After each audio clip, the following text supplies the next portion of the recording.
Welcome back to Movie Recaps. Today, I'm going to explain a psychological war drama about a woman trapped between loneliness, war, and painful secrets. Spoilers ahead, so watch out and take care. The movie begins with a woman taking care of her husband inside a small war-torn house. Every day she feeds him medicine, changes his clothes, and prays for him to recover. Her husband lies completely motionless on the bed. He cannot speak, move, or react to anything around him. Doctors once promised he would recover within 2 weeks after his injury, but more than 16 days have passed with no improvement. The couple also has 2 small daughters, both too young to understand the seriousness of the situation or help their exhausted mother. One night the girls cry from hunger and beg their mother for food, but the woman has nothing left to give them. Heartbroken, she quietly puts them to sleep while listening to the sounds of war outside. The next day she visits a pharmacy to buy more serum for her husband. However, the shopkeeper refuses because she already owes too much money. Desperate, the woman returns home empty-handed. Since there is no medicine left, she mixes sugar and water together and pretends it is real treatment before feeding it to her husband. Realizing they are completely out of money, she decides to seek help from her aunt. But after arriving at her aunt's old house, neighbors inform her that the woman disappeared long ago and nobody knows where she went. The wife returns home devastated. While speaking to her unconscious husband, she angrily says that if his family had stayed to support them, their lives would never have become this miserable. Through her words, we learn the truth about the husband's condition. He was not injured heroically in war like people claim. Instead, he was shot during a meaningless street fight after attacking someone who insulted his mother. The rumors about him being a brave warrior are completely false. The following day, while the mother is away, the 2 little girls play around their father's bed and accidentally remove his medical tube. Thankfully, their mother arrives just in time and stops them before anything worse happens. Soon afterward, a local mullah arrives to perform prayers for the husband. Not wanting anyone inside, the woman lies and says she is on her period, meaning the ceremony cannot happen. Sometime later, explosions suddenly shake the city. Enemy air attacks begin, forcing everyone in the neighborhood to run into underground shelters. The woman takes her daughters and hides there for hours. Once the bombing stops, she rushes home to check on her husband. Thankfully he is still alive. But peace does not last long. Gunshots echo through the streets again, forcing her back underground. Meanwhile, armed soldiers enter the empty house and search the unconscious man. After realizing he is Muslim, they spare his life and leave after stealing his watch and wedding ring. Later, when the woman returns, she notices strangers have looted the house. But something even worse awaits outside. In the yard, she discovers the bodies of 2 murdered neighbors and a young girl killed brutally during the violence.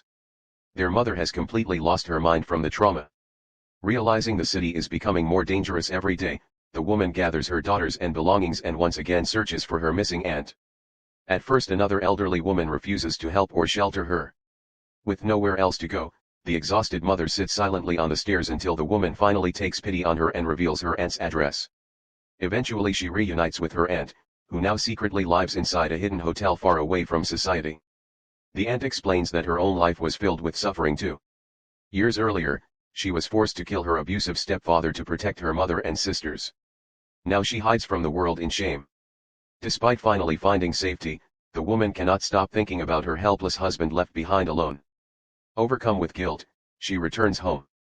For the first time, she begins speaking honestly to her husband about her feelings and painful memories. Strangely, talking to him makes her feel lighter inside. She tells him that during their 10 years of marriage, she has never experienced true happiness.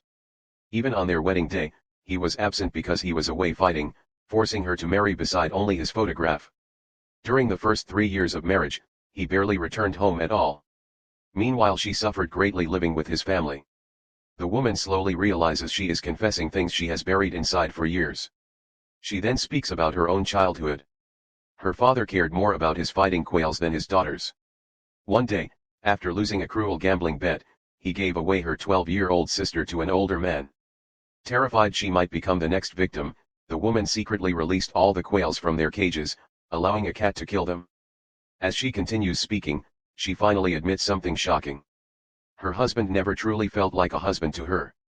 Filled with anger and emotional exhaustion, she removes the feeding tube from his mouth and storms out. Later she visits her aunt again and wonders aloud why she feels the need to confess everything to a man who cannot respond. Her aunt explains that her husband has become like a patient stone, someone able to absorb all her pain and secrets without judgment. The woman slowly becomes addicted to confessing her emotions. Back home, she gently washes her husband's body for the first time in their entire marriage and even kisses him softly. She begins talking openly about her desires, regrets, and loneliness. At the same time, the mullah continues visiting the house, but each time she refuses to let him inside. As war spreads through the city, armed soldiers begin roaming everywhere. Fearing for her husband's safety, she hides him carefully inside another room. Soon several soldiers invade the house and question her aggressively. To protect herself, she lies and claims she is a widow who sells her body for money. The soldiers insult her, spit on her face, and leave. That night, she returns to her husband and continues confessing her deepest thoughts. The next morning, she hears footsteps approaching. Terrified the soldiers have returned, she quickly hides her husband again. But instead, one young soldier from the previous day enters alone. After giving her money, he awkwardly asks to sleep with her. The woman has little choice. The young soldier is inexperienced and nervous, finishing quickly before leaving in embarrassment. Afterward, the woman washes herself and uses the money to buy medicine and food for her daughters. The next day, the soldier returns again. Over time the woman becomes strangely comfortable around him. Believing her husband will never wake up, she begins telling him everything, even comparing him to the younger soldier. At one point she accidentally admits that the young man pleases her more than her husband ever did. Immediately horrified by her own words, she begins praying desperately for forgiveness. Soon afterward, she notices someone repaired the broken front door. She realizes the young soldier quietly fixed it for her. Later, when he returns, he reveals scars covering his body. Burn marks and wounds cover his skin from years of abuse during military training. For the first time, the woman sees him not as a monster, but as another damaged human being trapped by war. She later visits her aunt and speaks about the strange relationship forming between them. When she returns home, she discovers a bag filled with fruit and a golden necklace left behind by the soldier.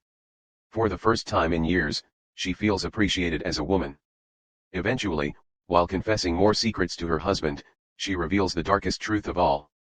Because her husband was infertile, he could never father children. That means their daughters belong to other men. Suddenly, something impossible happens. The motionless husband finally reacts. Consumed by rage, he rises violently from the bed and grabs his wife by the throat. The terrified woman reaches for a knife nearby and stabs him to death. At that exact moment, the young soldier walks into the room and discovers the horrifying scene. The movie ends there.